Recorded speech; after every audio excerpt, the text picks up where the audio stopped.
Beasy Baybie is live in Atlanta. Hey. Took the ride down to meet with the one and only Hurricane Dave. I'm a fan. I appreciate I'm gonna tell you why. Because there are a lot of people in radio that have made it and are untouchable. And I think you still have a humility. Oh, you about gotta it. have that, absolutely. And Yeah. so you make it seem realistic. Yeah. And you're real. You know, it's so funny that you say that because Erica Campbell follows me. She does mornings on our inspiration station. And she came in, she's based in Dallas, but she came into Atlanta for something. And I saw her in the lobby, and she said, "Oh yeah, so.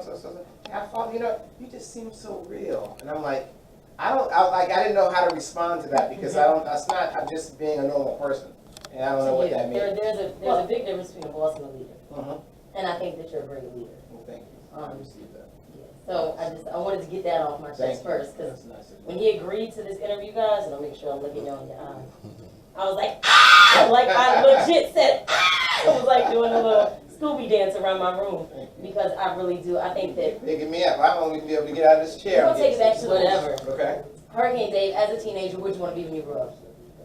As a teenager, I wanted to be a fireman or a police officer. I had no idea that I was going to get into the radio business. So when I hear fireman, police officer, I hear people. Yes. You wanted to work with people. Absolutely. You wanted to help people. Yes, but I wanted to have a secure job. Well, There's always going to be a fire department, and there's always going to be police officers. Radio doesn't have a lot of job security unless you're good. If you bring something to the table, you'll always be employed. Obviously, radio over the last 20 years is downsizing and getting smaller with syndication, as far as personnel. But radio is still very healthy. We still reach 93% of all people across the country.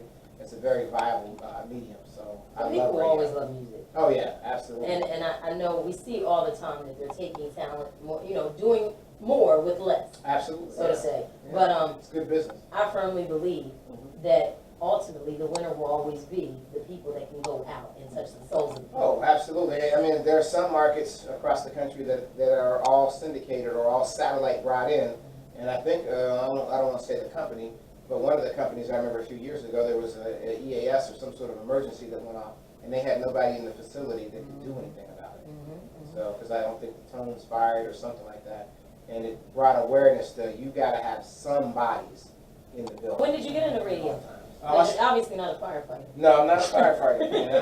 No. Although I do put out fires in the building, so I guess technically you could say I am a firefighter. But I started as a sophomore in high school.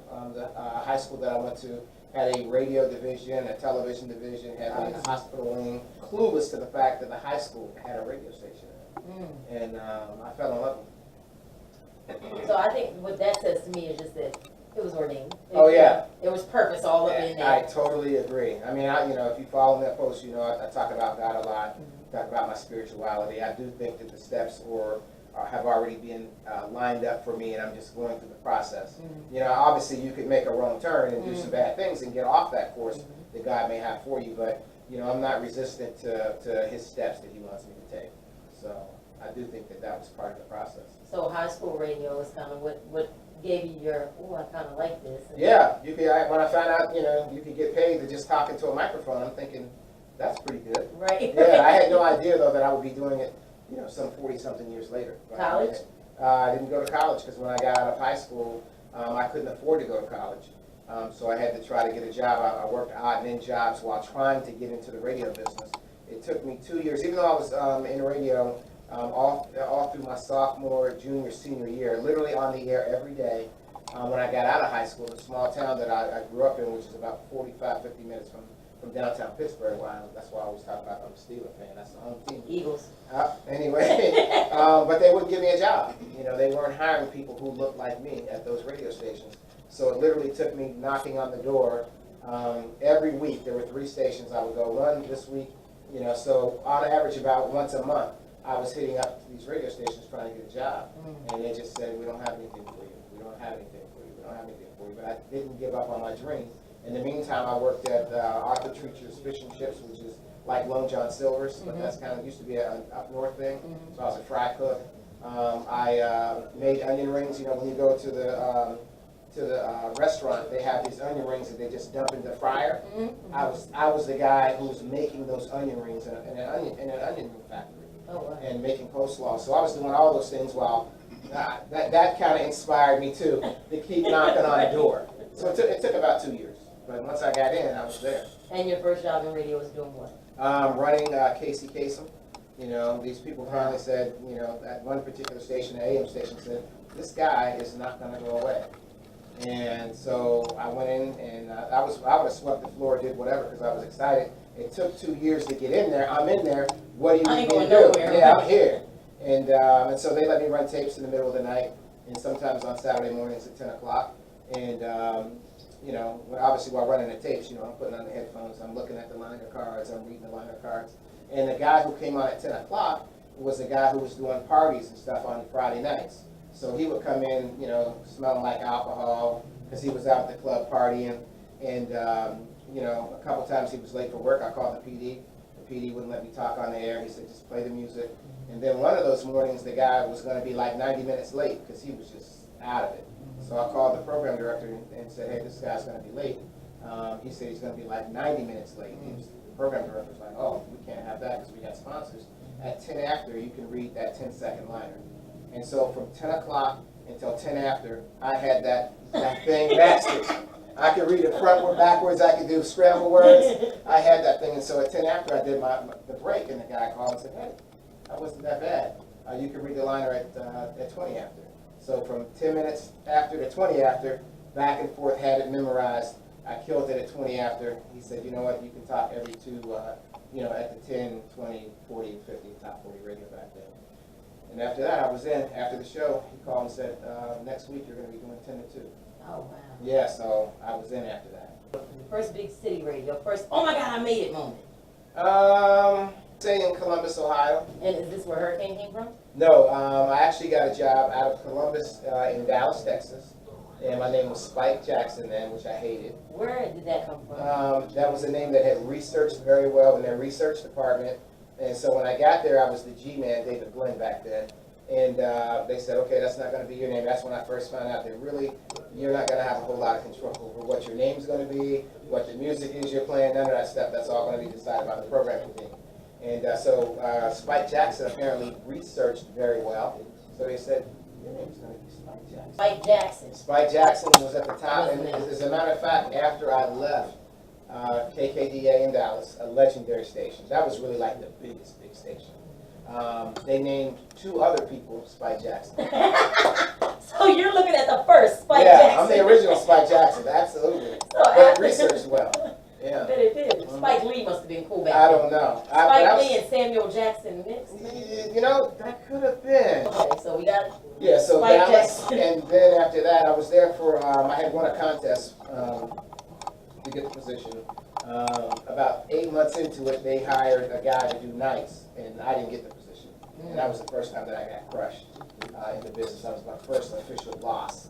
And then I took his position in Houston, which turned out to be the most amazing thing ever. That's when the program director then, Ron Atkins, named me Hurricane Dave. We really started hacking up, okay, well, who is this Hurricane Dave guy? I was just a kid. And, but I never forget, several people told me, hey, I think you're going to make it in this game. And, you know, when you're a kid, I'm just happy to be on the radio. Right. You know, I was just happy to be on the air. And I guess I'm loving the fact that you your ego kind of got hit. Oh yeah. And you know you were the ish That was for the a first. minute. That was the first time. Yeah. And so you went. This was a loss. Yep. And it felt bad. Yep. And you thought, you know, well, I thought I was the ish, and you were up at this high, and then you had to get knocked down a little bit. Absolutely. You know, and feel like you had lost everything. Absolutely. And be repositioned. Yep. And then the next position after the failure was the one that actually made you manager. Yeah, absolutely. Yeah. So get to, you said Houston? Houston. And you're named Hurricane Dave. For what reason? Do we know? Yeah, it was the first day of hurricane season. They named the storm Dave, and then it got elevated to a hurricane, so now they were calling it Hurricane Dave. And all the while, they were acting as if this hurricane was coming toward Houston. And so the winds kept picking up, and the signal was 102. It was Magic 102 jams back in the day. Excuse me. And so by the time it was to make landfall, was Monday night at 6 p.m. packing winds of 102 miles an hour. And that's when I went on the air. Oh, wow. Yeah, so a lot of people that are in Houston they still remember that to this day. And of course, the name Hurricane Dave stuck. You would never do that now. Right. But at that particular time, we hadn't had no real massive U.S. devastation. At least not in the early. I tried to get rid of it at one point because it could become a negative. When people lose their lives, that's not cute. Right. And so when I went to work for ABC Radio Networks, I was using just my regular government name. And when I would talk to people, because I was Doug Banks' executive producer, rest in peace, Doug. Rowdy Udini, who's doing mornings down in Dallas. She's going up against us, so I wish you luck, but not that. Anyway, but not that. Go Vita. But I love Dee Dee as well. But yeah, so when I went to work at ABC Radio Networks, I used my government name. But at that time, I had already started developing a name for this Hurricane Dave thing. And I would call people, like if I'm like, yo, Beasy, I'm going to send you some information, and we hang up, and I send it to you. And I send it to you, and then all of a sudden I get a delete that you deleted the email and didn't even read it. Then I'll call you back and say, hey, I said I was going to send something to you. And I told you my government name. Oh, it didn't register. So I got ABC Radio Networks to put a waiver on because they want you to use your government name. And they actually allowed me to use Hurricane Dave because I was able to open up more doors with that because of the reputation that I had developed. And then I was like, wow, okay, there's actually some value in this. And so then I was like, okay, you need to, every time something comes out, put your name on it. If it's Instagram, Snapchat, whatever, get it before somebody else gets it. Hurricane Dave, Texas. Okay, so you're on the air still. When did the programming bug bite? It was right after that I became a program director. Of course, I got unceremoniously fired from that location. Explain what that means. I didn't really understand being young at that particular time and thinking that I was the ish. I went through 3 program directors, 2 general managers. All the shifts around me had changed numerous times because I was there like 5 years, 5.5 years. So I was scheduling the music and doing a lot of the stuff that the program director would do. So I thought I should be considered to be the program director. But, I didn't realize, and this is how naive I was, you don't start off as a first-time PD in the size like you said. Right. It just doesn't happen. Well, I'm glad you're saying this, though, because we don't know. Yeah, well, I didn't know. So hopefully if somebody's listening to this or watching this, they'll realize that sometimes things are like you think makes sense, makes no sense at all. So I told the general manager when we had an interview, and he was like, I can't make any more money. I said, can I be acting PD? No. Can I be interim PD? No. Can I be temporary PD? No more money. Why am I here? And he said, because you're the highest paid night guy we ever had. Your show is #1 by more than double digits. You got twice the listening audience of somebody else. You actually got a pretty good gig. You're just not ready to be a PD. And so me, once again, being naive and stupid, and I know some of my radio colleagues that follow you, that are going to watch this, are going to be like, he really wasn't that bad. But I said, do you mind if I send off a resume and package to some smaller markets? And maybe I can be a smaller market in a PD and then grow and maybe come back to something like the size of Houston. And my general manager looked at me like I was the complete idiot that I was sitting in that chair. And he said, no. And I said, well, what am I here for? And I got up and walked out of the office. And the door was open, and he turned beet red and said, get back in here, I'm not done talking to you. And I said, I went on out. And I went, what you want to do, fire me? And you got fired? 3 days later, I was out of the job. At the end of the day, you don't own this. This belongs to somebody else. Right. So the minute you start smelling yourself, you need to kick your own self in the behind. Because they could get rid of you at any time. And we've seen it over and over. Over and over. Everyone's replaceable. Absolutely. So, okay, now we're talking about radio. You got your first PD gig. Where's it at? Buffalo, WBL. I want you to explain to those just coming into radio what exactly being a PD means. Maybe the stuff that would not be so fun. Yeah. And then the stuff that is the magic of it. Yeah, well, I would say I was an on-air PD. Okay. So when you're an on-air PD, you get to play on both sides of the fence, Okay. which is really dope. But you're responsible for a lot of things. You're responsible for the music content. You're responsible for the promotions. You're responsible for hiring talent. You're also responsible for terminating talent. You have to realize that as the program director, you got to have relationships with the sales department, with the engineering department, with the administration office, with a lot. There's a whole lot that's involved. That's, I don't want to say not the fun part, but when you're on the air, you just in there playing music and vibing out and talking to listeners. That's fun. Then you got to put on your grown-up clothes when you want to be a PD. Right. And although sometimes, we have PDs that aren't grown-ups too. Oh. Been there, done that. But yeah, so that's the business side of it. And I think people that are on the air should learn something about each of those departments because it will help them understand, especially like there are a lot of talent that have never been on a sales call. They don't know how difficult it is out there to get somebody to spend money, to run advertising, and then when it gets to the radio station, you don't want to do X, Y, Z. So I think nowadays most people understand if we don't have the sales department, we don't have nothing. The sales department is, I don't want to say they're everything, it's a hand-in-hand thing, but as an example, you could have the #1 station in the market. If it's the #1 rated station in the market, but they can't sell it, it goes away. Right. And I think that's important because there's a lot of talent that I know who is inflated. They're inflated a little bit and think that it's easy to sell them and that the station could not exist without them. Oh yeah. And I think it's really important to understand that there's a lot of talented people. Like Michael Jordan, I always use this example. Michael Jordan's a phenomenal basketball player. Right. But there were things about Michael Jordan that make Michael Jordan special enough to get in front of the right people to become who Michael Jordan ultimately became. Of course, absolutely. I believe there are other people who never got recognized. They could have been just as good on the court as Michael Jordan. Absolutely. So it's not just talent, that makes you a winner and puts you on that, that platform of greatness. But everything else that, is compiled. What city did we start fornicating and having children? Yeah. Let's see here.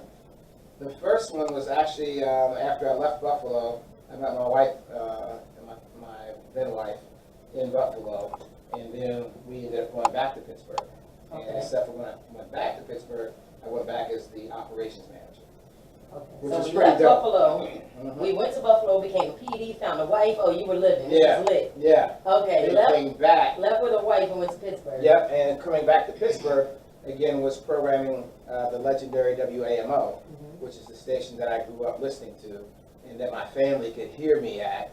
And like I was saying before, after being in radio for 20 years, making it, especially being in Houston where the name started, but then I went back to Pittsburgh, and my family for the first time in 20-something years, like, that boy that made it. Right, oh yeah, that's amazing. Yeah, I done made it. I had already done made it. But yeah, so I had my first son, my oldest son, David Tyler, was born in Pittsburgh. Okay, and that's first wife and first son, David Tyler. Yes. And we'll talk more about him coming up because you're going through something with him. That's my second. My second son. But my oldest son too. He doesn't speak to his father. So. Right now. Yeah, right now. He's got to come to terms with some things. It's funny you raise your kids and you want them to do their very best, but you can't enable them to be a codependent. And I got put out of the house when I was 16 years old. So I know how it is. I know you've been through some things as well. And I know about you too. Okay, now, this ain't mine. And so, but yeah, so he doesn't speak to his father right now. He thinks that I've disowned him. And I haven't disowned him, but at some point you just gotta figure some things out. How rough is that? I know, okay, you have a compassionate heart.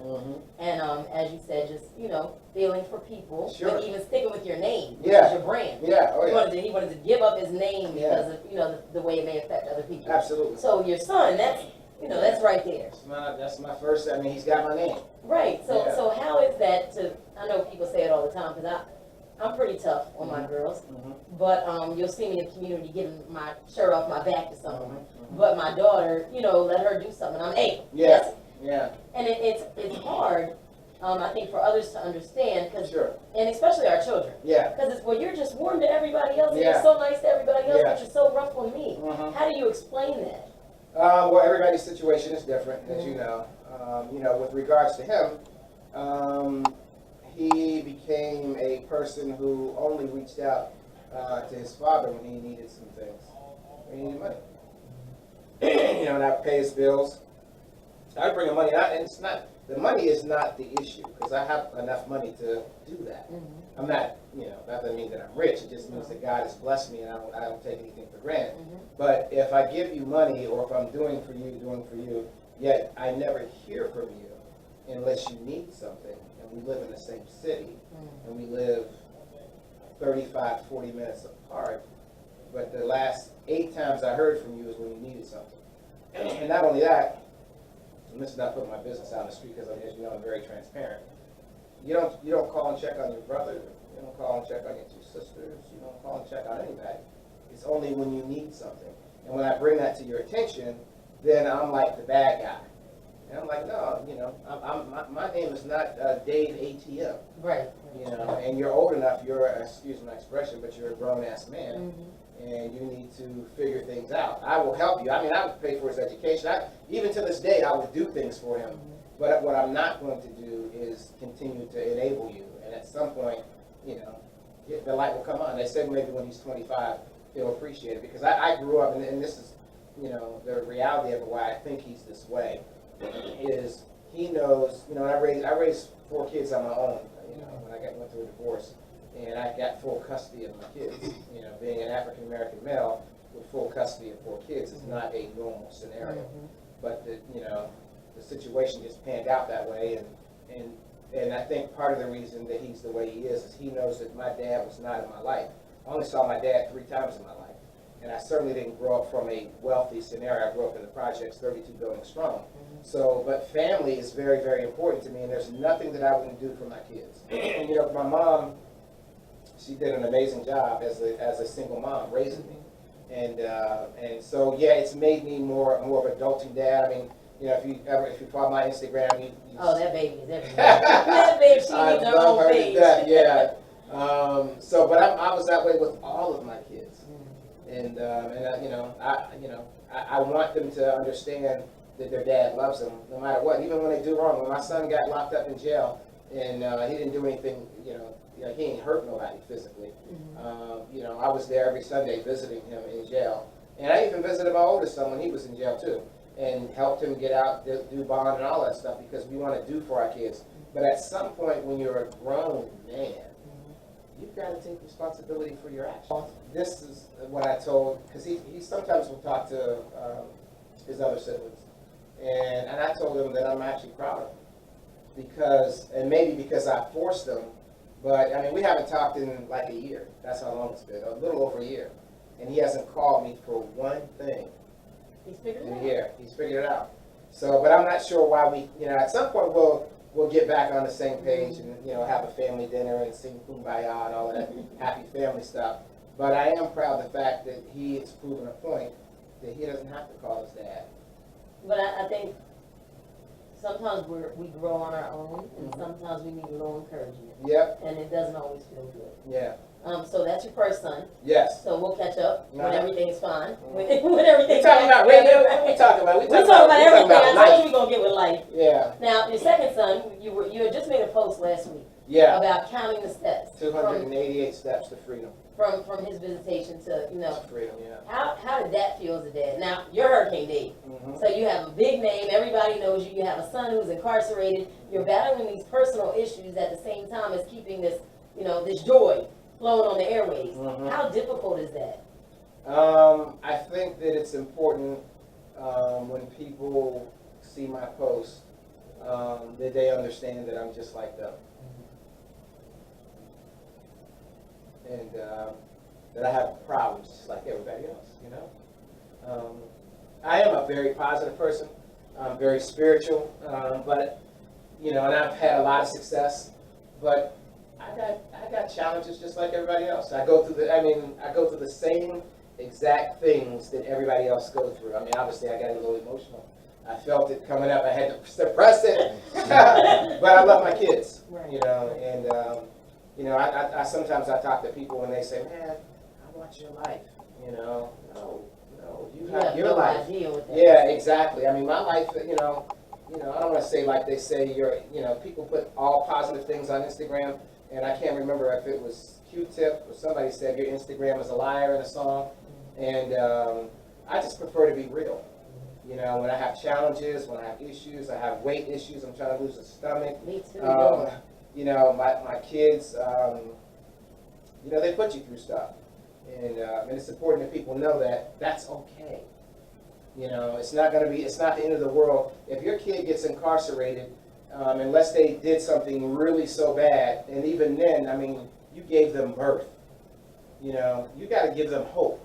You got to give them some kind of inspiration. And so I was that way with my son. And they tried to throw my son away for 50 years was the plea bargain.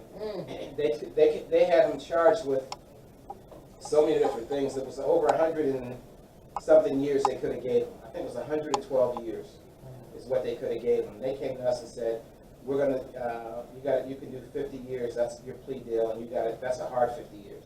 The charges were related to what? Breaking and entering. And each time that it was twice, he was with a person that had something to do with that home. That person got put out of the house, and they went back to retrieve their stuff, and he was with them, and it was, you know, I can't really talk about it, because we did get I will say that the district attorney's office, the district attorney, not the ADAs, because they were trying to throw my son away, but the district attorney had a lot of passion. I met with them. My boss here was instrumental in getting us with a meeting, and it's working out fine. So that particular son is out every day working and being locked up at night, out every day and working. And in a so year, he's still in the middle of his story. Oh yeah. But he, this started when he was 17, and so when he was 17, to look at 50 years, and they were like dismissive. What do you think? What are the solutions to these problems? Well, I think that you have to stay involved in the process, because most of these young people who get thrown away are because the parents said, you know what, he did that, I'm not going to get involved in that. And so they get there in the court system, and there's nobody that's there to represent them who looks like them or wants to speak on their behalf, so the system says, okay, nobody cares about you, we just throw you away. And all it takes sometimes is a little fight. Absolutely, and sometimes the people in the system that are putting people away, they're stockholders in some of these prisons. And a lot of them are privately owned. Absolutely. As we talk about getting a little insight on who you actually are at the meat of everything. Exclusive, yeah. And it's important because I think, how do you go through these divorces? These, my kids not speaking to me, my other kids in jail. Just all of these different things that are killing you on the inside. How do you go through those things and still come in here and make radio sound like magic?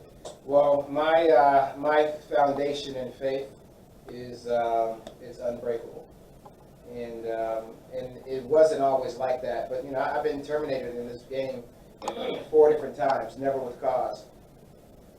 This business has cost me friends, it's cost me marriages, because you spend a lot of time in the office, and so. But the one thing that I know that I can always depend on, unequivocally, is my faith in God. And I'm not saying that I'm a saint, because I have vices just like everybody else. Nothing bad though, nothing too bad. All the saints are in heaven. Yeah, ain't no saints here. Exactly. But I will tell you that my belief in God, no matter what happens in my world, I know that I can count on God to get me through the situation. And I've had some, it's funny because sometimes I post things and people will read into that, and they'll be like, "Oh my God, I hope you're okay," or they'll call me up, "Hey, I'm okay." This is something, this is just reflecting. I'm reflecting. I'm thinking about some situations, and it just comes out. Come on, Jesus. Yeah, exactly. But yeah, I think, Beasy, in all honesty, that it's just my faith in God. If you could do anything over again, I would. Nothing. Not the good times, not the bad times, not the times that I got terminated, because all those were things that shaped me to who I am in 2017. And I'm not saying that I'm pretty happy with myself, but I'm spiritually happy. And because of that, if one of those, like they say, Back to the Future, you change anything in your past, it might change something in your future. And so all the letdowns, all the times that when I first got into business and I had a lot of friends and I thought people really liked me, and then when I didn't have a job of power and influence, 95% of the friends went away. Then when I got back in and got into an even more powerful position, because every time I got let go, God elevated me even more. Right. And so the first 2 times it was devastating. The first time was really devastating. So I was like, dude, we just was hanging out. You're not calling me back. Right. What happened? Right. And I was real bitter about that when I got back in. I didn't hold it against them. But then when it happened the third time, I was more prepared. Then when it happened to the fourth time, I was like, this is part of the process. And by the time the fourth time, I realized that it never had anything to do with me. It has everything to do with the position that I hold. And so that's why when people, I do appreciate when people say nice things. I promise I don't take that for granted, but I take it all with a grain of salt. I mean, there are genuine people who really say, hey, man, you touched me today, and I appreciate that. I do feel that, and I do receive that. But sometimes when you just meet people that want their record played, they'll say anything. I just want, can I get in the door? And so, but I've learned to humble myself to realize I don't own this. At some point, the company can make a business decision to let me go. Because what's happened to me, when I said 4 times, it wasn't all 4 times because it wasn't obvious. Sometimes I would build a station up to the ratings, to the highest that they've ever been, and they brought me in to do that. And then they come in and bring somebody in and pay them 25% or 30% of what they were paying me. Right. And you know what? I hate to say it, that's good business. And it took me a while to mature to understand that, because I was like, that's kind of ill. That's how you do me? Right. That's how you doing me? But it should also feel good, because that means you're the man that can do that. Well, I've done it several times, but it's not necessarily me, see. It's the people. I've learned how to identify who does what very good. And so I build great teams. It's not me being the greatest. It's building people who are the greatest at what they do, or this person's over here, but you really should be over here, because this is your passion. And you're over here, but you don't even like this. What do you like? You like this? Well, let's move you over here and see. And then they grow, you know what I mean? And when that happens, something amazing happens at the radio station. And it's really that simple. It's not like, I'm some great programming god, although I will tell you, Taz Daddy, Taz Anderson, who is a good friend of mine, told me when I didn't receive the love, I was like, no, it's not me, it's the team. And he said, but this has happened to me how many times? And I said 4 or 5 times. And he said, and those were 4 or 5 different teams, right? And I said, yeah. He said, what's the common denominator? So you got to take a little bit of credit for that. All right. Just a small amount, right? If That's Hurricane that's Dan was not in radio, what would he be doing? I would be doing something in either graphics field, because I love graphics. You are a techie. Yeah, I love technology. I'm an early adopter to a lot of things. I'd be flying drones, because I love flying drones. Dream about drones on Instagram. But right now, my current infatuation is Bitcoin. I saw that. Yeah, I saw that. I'm all about that. I'm about that Bitcoin life. I'm driving my wife crazy. It's like, man, it opens the door of my studio. You're not creating anything. Nope, I'm listening to this audio book. How important is your wife? And not just the one you currently have, but your spouse. How important has your choice of spouse been in making you and helping you to become the man that we see today? Man, you need that. And my wife that I have right now, she is amazing. She's a stay-at-home mom, and she raises our 3-year-old. But she's the balance. You got to have balance in life. And Maya, I love you very much. I remember a female one time saying, "You ain't never gonna get no wife. Who wants a man who has 4 kids that he's raising on his own?" I had a female tell me that. I was like, I said some things to her that I won't say. And then she tried to say, "I'm just joking." No, but you were serious. Yeah, that came from something. Yeah, absolutely. But she instantly took to my kids. And my kids took to her. Because when I went through a divorce, I operated in celibacy for like 1.5 years. Because I was like, you know what? I'm done. I just want to work, take care of my kids, take care of my kids. I don't need a relationship. I found out that I could actually survive on my own without a wife. When you find that I can find my own satisfaction in graphics or flying or doing things and being with my kids, I'm good. I'm straight. Then whatever relationship you find is one that you actually like. Yeah, absolutely. Because then you can take your time. You can be like, you know what? Do I want this person to be around my kids? Would this person make a good parent, stepmom to my kids? Would I want to have a kid with this person? And it's not like just about hanging out and swinging and partying, and that's a very liberating feeling. Before we wrap it up, a question that everybody probably wants to know, or at least radio people listening: what does good talent look like? What do you look for when you're trying to staff? If you had to clean the slate of Hot 107.9 now, and I'm not putting that out there. Sorry, guys. But if you had to, what would you be looking for to fill those spots? A person who has a following, probably. You know, when I first got started, all you had to do was open up the microphone and be able to talk. And even sometimes you don't even have to be able to talk nowadays. You just got to be able to talk the language of the audience that you're trying to reach. But we do look at social media. You know, I want somebody who's responsible on my squad. So we normally, when I talk to people, I say, hey, give me your Instagram, give me your Facebook, give me your Twitter. And I might ask them that off the cuff before they have a chance to clean it up. You know, so we'll go back and look, and I'll go back and look. If I see you partying in a club, and that's cool, you're having a good time, but if I see you holding bottles of Hennessy and you standing on the couch, and you're doing all this, I might have a concern about that. Now, if you're really, really good, I might tell you, hey, you got to pull that kind of stuff down. You got to think about your image. Because Instagram is like your own personal television in a box. You know, when people want to watch something about something, hopefully with me, family, faith, you know, positive stuff, then they turn to the Hurricane Dave channel, because that's what I'm going to be about. I'm going to be about inspiration. I'm going to be real. You know, I'm going to say negative things sometimes, because if that's how I'm feeling that day, that's how I feel. So they're going to get a real channel. So that's your television in the box. And I want to watch your television. I want to see who you are before I bring you on board, because a client may look at that as well. Like there's a talent right now that I'm trying to figure out how to approach them. They are in a very good position, and when I look at their social media, I hear a lot of foul language, a lot of cussing, and you know, thinking, if I was a client and I looked you up, and you're using all this foul language, and you know, some people might say, well, that's just that person's personality, they wilding out, that's why they're famous. But a Procter and Gamble, they might not want to associate with that brand.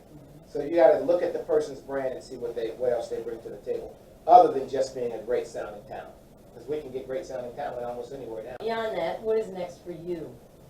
Give the next 5 years, where do you see her? Well, I love radio. I absolutely love radio. So I hope to have an association with radio until I die. That's how much I love radio. I'm just as passionate about the broadcasting business right now in 2017 than I was when I was a sophomore in high school. I mean, I tell people this all the time, it's the greatest job you're ever going to have. So if I had millions of dollars, I would just buy a radio station. Now I might let somebody else program it, but I want to walk through the facility. I want to walk through the control room, because it's been so much a part of my life, and I never not want to be a part of the radio business. So, but if I age out, you know, which could be coming, then I'm going to be investing in cryptocurrency. I absolutely am. So even a year from now, check back with me a year from now and be like, you know, it don't even have to be 20 years. So it don't have to be 5 years. Give me 1 year with this cryptocurrency. You know, it could be a fad, it could be a bust, but I'm 10 toes in. And I've got me a couple of cryptocurrency accounts. I have some cryptocurrency. And I encourage everybody, and I'll tell you, this is what it is. When peer-to-peer music happened with Napster, that's what cryptocurrency is right now. Napster changed the whole music game with downloads and all of that stuff. Cryptocurrency is going to be the new currency in the world. When my kids have kids, I really believe that, and I also believe that in my spirit, man. You know, sometimes you guys might see me, I have a round circle that's it's a picture of a logo of my company called ECSFN. You know, years ago, I was one of 14 African American owned and operated member service providers for MasterCard. As a matter of fact, I keep it over there. Let me get out of frame for 1 second.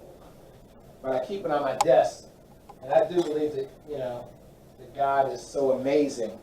But I look at this from time to time, you know, and this is a company that I own. And I had started a company called the Per Diem Card, and it was a way to transfer money. Make sure this expired before. Yeah, it's expired. It's expired. But that logo in the center there, I had done by a designer in Switzerland. And this logo is padded on my arm. And if I remove this part, it looks like it could be a coin. And Bitcoin, I know people are like, oh, you're getting really weird up in there. You're supposed to. Those are the ones but Bitcoin, this looks like this could be an actual Bitcoin. And so I'm working with some folks. When I say I'm going to get into the coin industry. I would just say Google cryptocurrency. You didn't tell me about it. Come see me in a year. What's today? Today's date?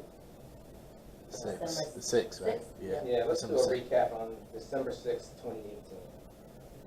All right, so we Mark got that. We got that. radio, spiritual, dad, husband, and now we're talking cryptocurrency. Cryptocurrency, baby. That's what's up. That's what's up. Anything else you want to tell anybody out there listening before we wrap here? I would say find something to believe in.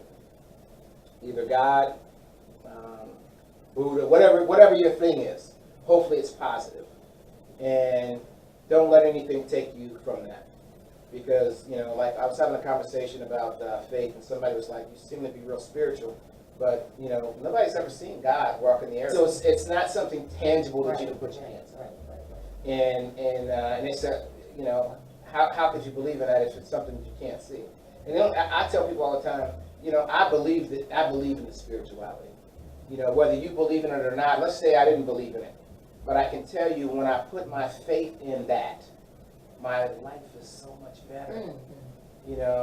Anytime that I walked away from God or didn't have spirituality or didn't give him praise, that's when all hell broke loose. Right. So whether you believe in it or not, for me, when I'm over here, life is amazing. A couple people have commented on my Instagram at Hurricane Dave.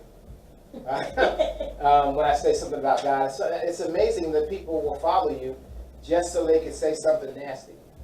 Why are you saying about God? God never did nothing. You did it on your own. I'm like, let's rename, let's screenshot your picture, and let's block it. I need y'all to know this is my first. And when I decided, when I did the website, and I knew I'd be doing interviews, but I didn't want to just do regular interviews. Yeah. I wanted them to have I wanted God to be in them. Yeah. So I wanted to make sure that I talked to people who represented Sure. God.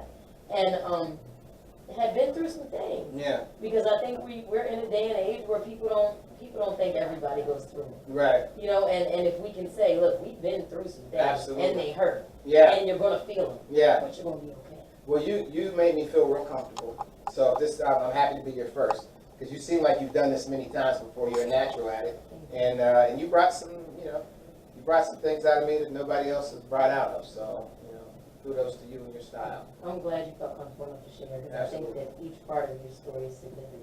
I appreciate And that. different people will take different things from it. That's the goal. Yeah. So again, you want to run down your social media stuff? Follow me at Hurricane Dave, anywhere at Hurricane Dave on Instagram, Facebook, Twitter, everywhere. Snapchat, I'm Hurricane Dave because somebody got that. Give it up. Give it up, Hurricane Dave. Thank you so much Thank for you, sitting Ma. with me. It is Thank an you. honor.